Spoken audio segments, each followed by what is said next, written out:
Okay, thank you very much. My task is to give you an overview about the question whether we will have better treatments for Alzheimer's disease in the future, and I must say that I will only focus on medication, so I will not talk about non-pharmacological treatment. So these are my disclosures. Just to show one slide of what we currently have regarding medication, this is a graph of one of the early studies on donepezil, the standard medical treatment for Alzheimer's disease, currently from the 90s. And what you can see is, I wonder if this pointer works. No. What you can see is that at that time we did 6 months trials, and the people were either receiving placebo or were receiving these new drugs, at that time donepezil. And what you can see on that graph is that those people, those patients who received the drugs, improved slightly with a maximum around 3 to 6 months and then declined afterwards, whereas the placebo group declined all the way through. So this is basically what we have today. We have a symptomatic effect which we can offer patients with these treatments, and below you see the currently licensed drugs, and what you can see is that the last new drug that came to the market is 15 years ago, memantine. So this is basically our current clinical state.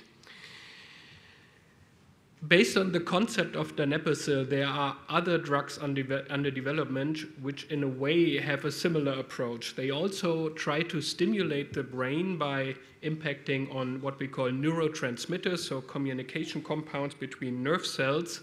They do not aim at stopping Alzheimer's disease from the pathological prospect, but they aim to improve symptoms.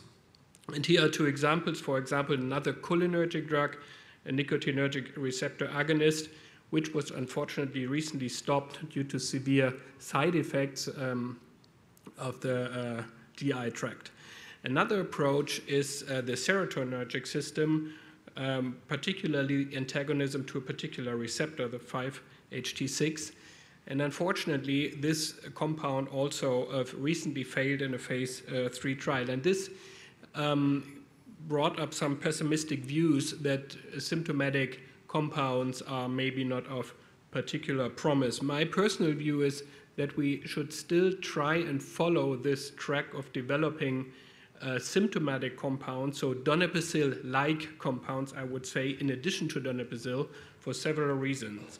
One is that we need to improve symptoms in dementia, even if we cannot cure the disease, but we need to improve symptoms, particularly at more advanced stages, which, as the drugs I will show you later, do not aim at. The other type of drugs aim more at very early stages. Also, some patients cannot tolerate the current drugs, and it would be great if we would have new alternatives. For example, like in depression, we have about 15 to 20 different antidepressants, so if one patient does not tolerate one, we can use the second one. And also, I think that there's a potential for additive effects towards standard treatment. So I think it's very important that also the industry still also keeps this symptomatic approach in mind. However, what everybody is talking about today is the concept of disease modification. What does this mean? This is a graph showing basically the pathology of Alzheimer's disease extending over maybe 20 to 30 years progressively.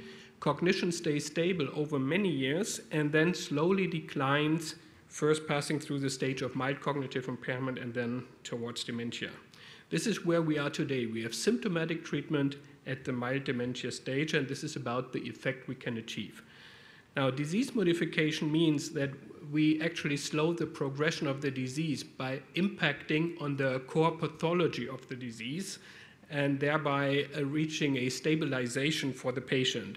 This is good if we do that at the early dementia stage. It's even better if we do it at the mild cognitive impairment stage, and it's best if we do it at the stage before any cognitive impairment, theoretically, because then we can really sustain cognitive performance over maybe a long period of time. So this is a concept of disease modification where most of the drug development is currently focusing on.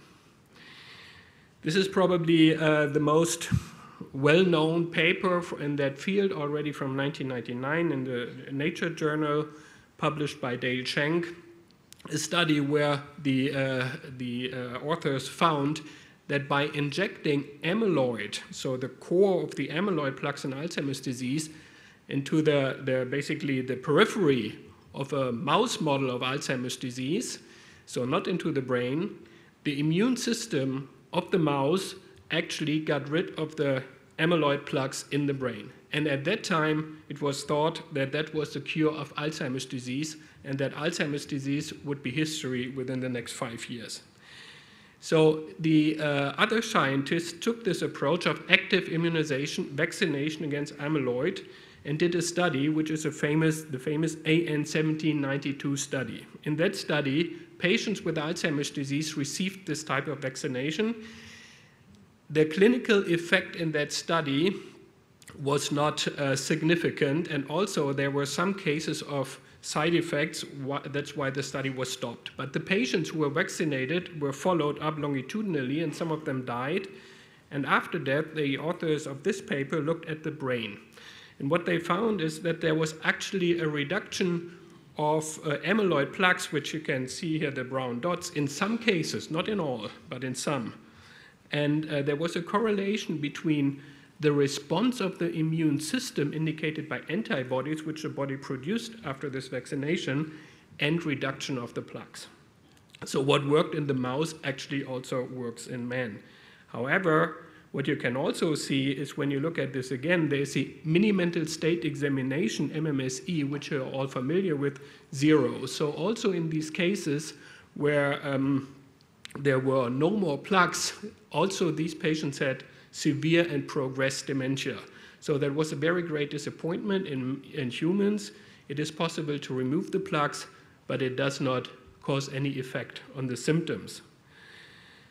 And this was paralleled by further development of this approach. The other way to stimulate the immune system is to create antibodies, not by vaccination of a human, but by basically producing them with the biotechnology methods and injecting them as an infusion. And one of the most prominent ones is bapineuzumab. And bapineuzumab, and this is what you see on the left slide or left picture, was also able to reduce the plaques in humans. So it's similar to the active vaccination. Bapineuzumab also reduced the plaques. But what you can see on the bottom graph, on very big longitudinal studies, placebo-controlled studies, there was absolutely no clinical effect. So the same story as with active vaccination. There was some clearing of the amyloid in the brain is actually possible in humans, but no clinical effect in dementia patients.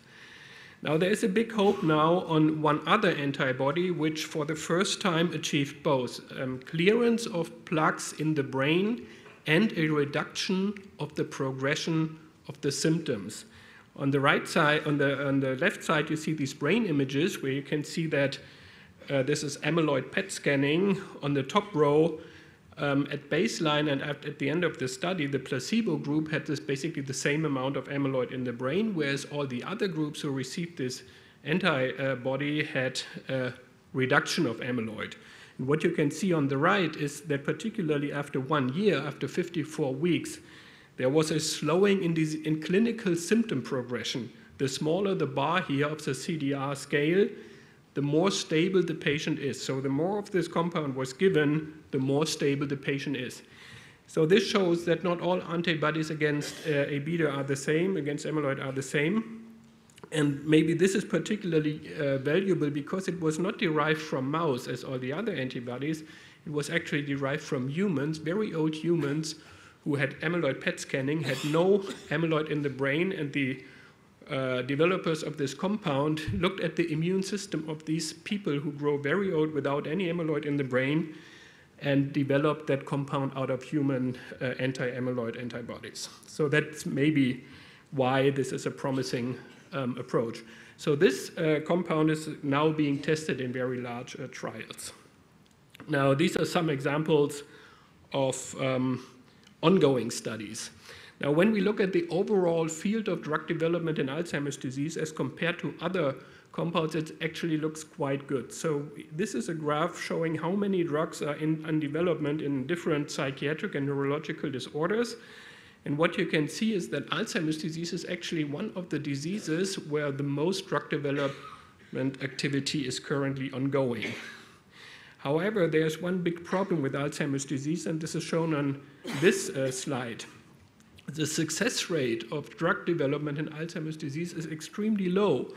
So all these compounds, which you heard about in the past throughout the last years, all these negative trials show that even though there are good theoretical reasons for different drugs in Alzheimer's disease, only very few of them are actually promising, and so far none since 15 years has actually shown clinical benefit, and that is why the ratio of drugs coming actually to the market is very, very poor, in particular if you compare it to other diseases. And if you look at cancer, for example, 1 in 5 drugs which is developed for cancer actually comes to the market for patients, and in Alzheimer's disease, so far none. So that's a big problem.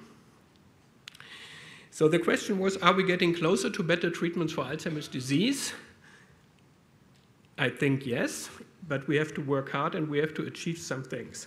We have to identify, I think, other drug targets. It's not only amyloid probably. We have to think about combinations. We have to move to a biomarker-based diagnosis to really understand the disease, similar to what Wiesje van der Vlier just said. We have to create new trial designs, and we have to enroll more patients in clinical trials, and I will give you short examples of these points. New drugs. One big topic in Alzheimer's disease is tau. That's the second major pathological feature of Alzheimer's disease, and it correlates better actually to the symptoms of Alzheimer's disease. And after the successful removal of amyloid in the brain, the technology is now being applied to tau. So there are now tau vaccinations and anti-tau drugs. We cannot say much about the clinical benefit yet, but we hope that it will be better because it correlates better to the symptoms.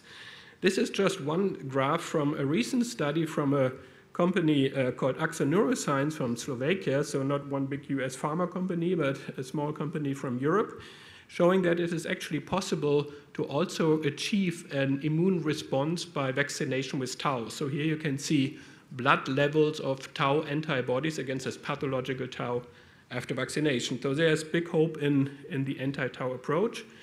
And another approach comes from genetics. This is an example of a recent very big genetic study of the large international genetics consortium on Alzheimer's disease. And they identified new genes for Alzheimer's disease, risk genes, rare variants.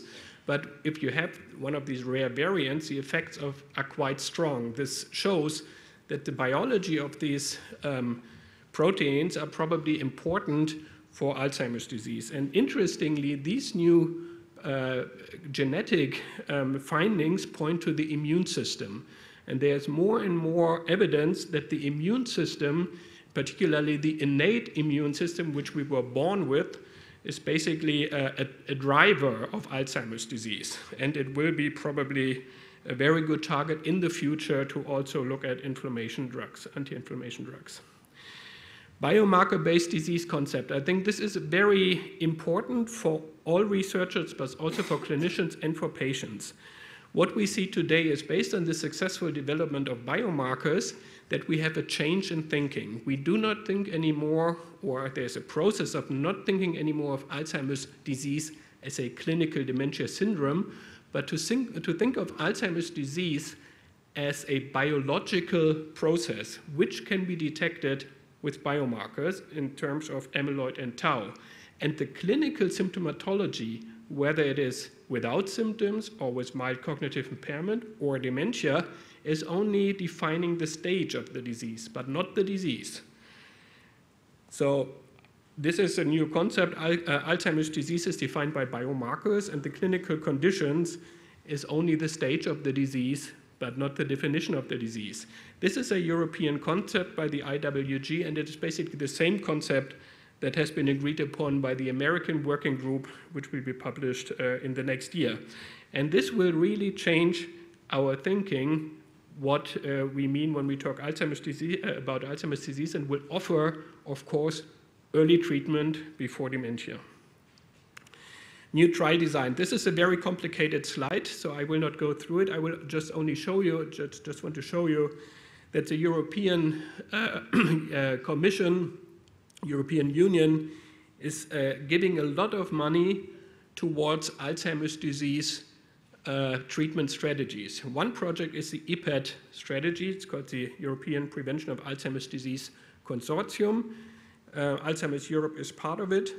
The aim of EPAD is to collect people who are basically free of symptoms in different countries, who are willing to undergo these biomarker assessments by amyloid scanning, for example, and tau measures in CSF, and will be ready for new compounds which will be tested in terms of prevention trials.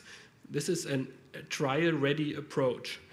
And then in EPAD, there will be a new type of trial designs. We call that adaptive trial design. So we will enroll patients, give them new compounds, promising compounds, and there will be constant analysis of these data. And as soon as we see that this effect, that this compound does not seem to have an effect, the compound will be taken out and a new compound will be coming in. So it's a very complicated approach, which has been done in cancer already. So it's not a new invention, but it really helps to speed up the testing of new drugs. And finally, another IMI project, also together with Alzheimer Europe, also funded by the European Union, is a MOPEAD project. And this is an approach to engage more patients. So the idea here is not to wait for patients to come into the memory clinic and then maybe participate in a trial, but to actively screen in different sources in the GP office, in enriched risk offices, for example, diabetes specialist offices for patients, but also to use the internet and do online cognitive testing, and also to invite normal people in, volunteers in, to have cognitive testing, all in order to speed up the identification of patients who are at increased risk of Alzheimer's disease and who may be interested in being enrolled in one of these urgently needed trials. So to summarize, I think we all agree that the demand for new treatments of Alzheimer's disease is really pressing. We saw the numbers already in the first presentation today. We learned over the last years that what we thought would be the cure some years ago is not really the case. So simple anti-amyloid treatment has not been successful so far. We know that there are many new treatment targets emerging, but we have to create new drugs, we have to test these new drugs, and this is a long way to go. The clinical trial world is shifting very strongly to the prevention field, to the very early intervention in very mildly symptomatic patients or in asymptomatic patients to really slow the disease from a very early start. And this will also impact in the future on how we understand Alzheimer's disease, how the patients understand it, and also how the physicians talk about Alzheimer's disease in the future. We have to think about faster trials and faster recruitment in order to achieve these goals. And I think there is a danger right now that particularly in the industry, the interest in Alzheimer's disease due to many failures of trials is somewhat slowing down. And this is a very, very big danger for all of us. So public and the industry has to commit to huge efforts to bridge the gap from now to treatment breakthroughs, which are hopefully upcoming, and to resist withdrawal from the field due to current repetitive failures of trials. So thank you very much.